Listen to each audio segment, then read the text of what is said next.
All right, I want to give a little tour of the back of the house of our laundromat. This is basically where all of our water service, hot water comes into the building, the main water meters and such.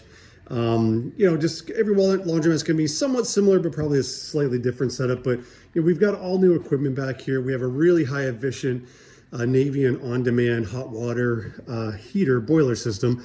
This one's really big. It's sized appropriately for, we have a 5,000 square foot laundromat, 32 washers. So basically this thing heats up as there's water on demand.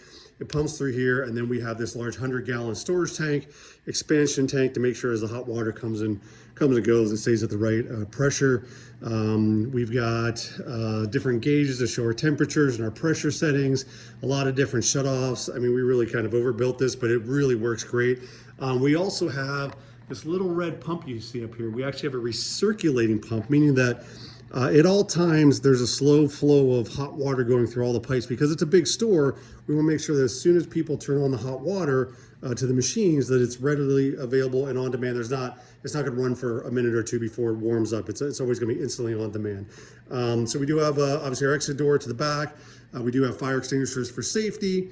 We have some other just kind of storage here. I know it's not that pretty, but and then here's our main water meter come in. Obviously, we have got a 2-inch line coming into the building, so you got to have a lot of capacity for these laundromats.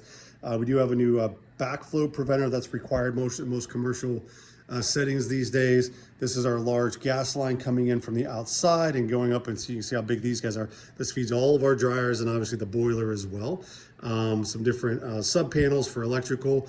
Our laundromat, the pressure coming into the building was a little bit lower than what we wanted, and because we have a pretty a lot of machines and a lot of kind of, just long runs of the plumbing, we also added a pressure pump to make sure that the pressure coming into the machines, they fill quickly.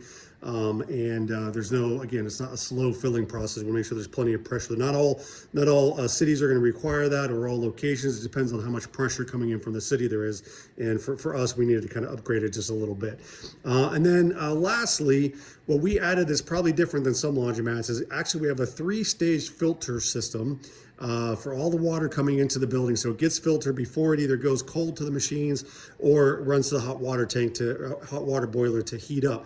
The reason we did that is the quality of our water in our city is pretty good, but when we first opened, we're testing the machines, we found that we were getting small kind of granular almost like sand or little tiny, real fine, kind of dark sandy colored dirt or something in the lines. And again, this is a big commercial building. There's a lot of pressure coming into the building. So we wanted to ensure that the water going to our washers was filtered and perfectly clean before it ever got to the machine. So we added this extra step. It was a few $1,000s. Again, not every laundromat's going to require that, but based on the city water that we had and some of the small, fine sediment that we had, we didn't want to have any issues with the folks washing their clothes. So again, we added this filtration system. We can easily kind of segment and shut these off, change the filters as needed. We're probably going to change them every 6 months or so.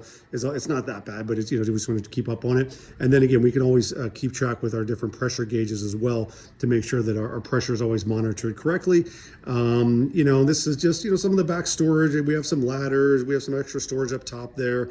Some different sub panels kind of feeding some of the electrical requirements we have. But that's what the back of the laundromat looks like, where the sort of the water and the gas lines come into the building, and some of the plumbing around and how it all kind of gets kind of heated up, or storage, or different capacities before it heads out and into the main finished part of the building for all the washers and dryers. So that's it. Hope that gives you an idea of what kind of infrastructure is required with some of these businesses.